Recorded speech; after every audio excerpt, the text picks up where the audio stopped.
عام سانپ نہیں، جنات سے تعلق ہے اس کا۔ نعمت بی بی اب اسے تفصیل سے بتانے لگی۔ یقین نہیں آ رہا مجھے اماں۔ ایک بات پھر نعمت بی بی نے اسے 2 تھپڑ جڑ دیے۔ اری او بغیرت، تو کیا میں جھوٹ بول رہی ہوں؟ نہیں اماں، مگر میں کیا مگر لگا رکھی ہے؟ دیکھنا ایک دن تمہیں بھی نظر آ جائے گا، پھر مگر کرتی رہنا، مگر مچھ کی اولاد۔ اتنا کہہ کر نعمت بی بی کمرے سے چلی گئی۔ صفورہ بیچاری بنی جاتی ہوئی اماں کو دیکھ رہی تھی۔ ایک دن نعمت بی بی کسی کام کا کہہ کر پڑوس میں صفورہ کو 1 آدھ گھنٹے تک آنے کا کہہ کر چلی گئی۔ گھر پر اکیلی صفورہ ہی تھی تو ایک انجانی آواز نے اسے اپنی جانب متوجہ کیا۔ اجنبی آواز سن کر صفورہ حیرانی کے عالم میں ادھر ادھر دیکھتی رہی، مگر کسی کو نہ پا کر سہم گئی۔ سنو صفورہ، میں وہی ہوں جو اس دن نعمت کے پاس آیا تھا۔ آج میں اسے پیر جٹ سائیں کے مزار لے گیا تھا جو یہاں سے کچھ ہی فاصلے پر ہے۔ وہ وہاں بیٹھی ہے، اسے جا کر لے آؤ۔ لیکن تم اسے کیسے لے گئے اور کیوں؟ میری مرضی، میں جو چاہوں کر سکتا ہوں۔ اگر چاہوں تو ابھی اسے یہاں لے کر آؤں تمہارے سامنے، مگر میں ایسا نہیں کروں گا۔ تم لوگ خود جا کر دیکھو تو جان لو کہ میں کیا ہوں اور کیا کر سکتا ہوں۔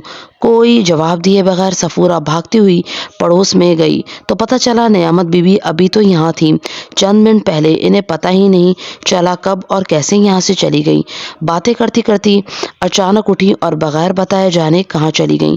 صفورہ گھر آ کر بلال کو سب کچھ بتانے لگی، جسے سن کر بلال بھی پریشان سا ہو گیا۔ پھر بلال پیدل ہی پیر جٹ سائیں کے مزار کی طرف چلا گیا۔ پیر جٹ سائیں کا مزار ہمارے گاؤں سے کچھ ہی فاصلے پر ہے کہ پیدل بھی جا سکتے ہیں۔ مزار پر پہنچ کر بلال نے دیکھا کہ اماں وہاں بیٹھی ہوئی تھی۔ ارے اماں، آپ یہاں کیسے آئیں؟ بس بیٹا، میں خود نہیں جانتی کہ کیسے یہاں آئی ہوں۔ میں تو پڑوس میں عورتوں سے باتوں میں مصروف تھی، پھر پتہ ہی نہیں چلا کہ کب بلال اماں کو لے کر گھر آ گیا۔ یہ جان کر کہ اماں واقعی پیر جٹ سائیں کے مزار پر تھیں، صفورہ بے ہوش ہو گئی۔ بہت مشکل سے جب اسے ہوش آیا تو وہ بہت سہمی ہوئی تھی۔ بلال نے اسے سمجھا کر مطمئن کیا۔ ابھی ایک دن بھی سکون سے نہ گزرا تھا کہ پھر سے سانپ کی پھنکار نے بے سکونی پیدا کر دی۔ اللہ خیر کرے، وہ پھر سے آ گیا، پتہ نہیں اب کیا کرے گا۔ نعمت جی، کیسی ہیں آپ؟ تم پھر آ گئے؟ اپنی دنیا میں تمہیں کوئی چین نہیں یا کوئی ملا نہیں جو یہاں ہمارا جینا آرام کرنا چلے آئے؟ پسند تو بہت ہے مجھے ہماری دنیا، مگر یہاں مزہ آ رہا ہے۔ بہت تھوڑے ہی دن یہاں ہوں، پھر تم سکون سے رہنا۔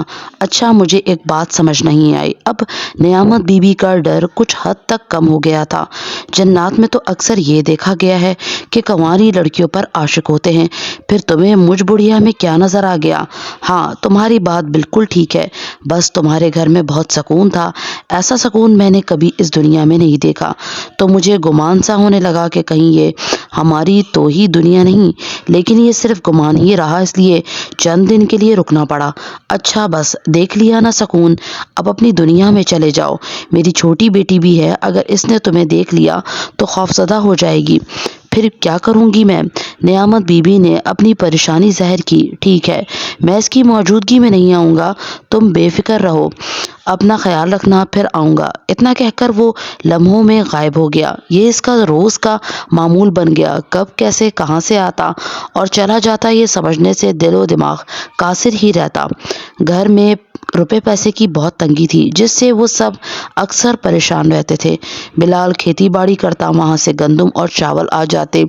ایک بھینس بھی پال رکھی تھی، دودھ خریدنا نہیں پڑتا تھا، لسی اور خالص مکھن سے گزر بسر ہو جایا کرتی تھی۔ کسی کو کوئی شکوہ نہیں ہوتا تھا کہ جہاں پتھر کے مکان ہوں وہاں پتھر کے دل بھی بن جاتے ہیں، اس لیے سب اپنے کچے مکان میں ہنسی خوشی رہ رہے تھے۔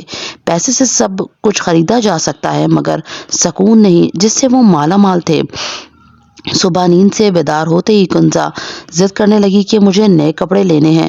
اس وقت سوائے چند روپوں کے نعمت بی بی کے پاس کچھ تھا ہی نہیں کہ اسے کپڑے دلواتی۔ بڑے بکس میں رکھے کپڑے نکالنے گئی تو اسے دوں تاکہ اور وہ چپ ہو جائے اور راضی بھی۔ جو ہی نعمت بی بی نے پیٹی کا ڈھکن اوپر اٹھایا، آنکھیں پھٹی کی پھٹی رہ گئیں۔ ہائے اللہ، اتنے سارے روپے!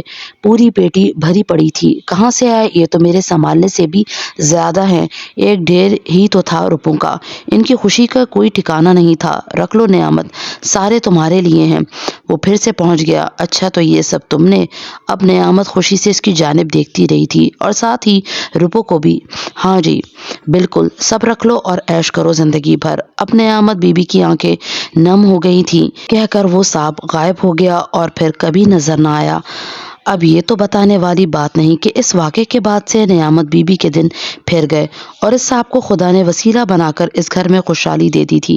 سچ کہتے ہیں خدا کی قدرت کے آگے کوئی پیش نہیں چلتی، وہ جب چاہے جس کے چاہے دن پھیر دے۔ تو کیسی لگی آپ کو آج کی کہانی؟ اگر آپ کو اچھی لگی ہو تو لائک کر دیجیے گا، اور اگر چینل پر نئے ہیں تو چینل کو سبسکرائب ضرور کر دیجیے گا۔ میں ملوں گی جلد ہی سنسنی خیز اور خوفناک کہانی کے ساتھ۔ آپ سب اپنا بہت زیادہ خیال رکھیے گا۔ Thanks for watching this video. اللہ حافظ۔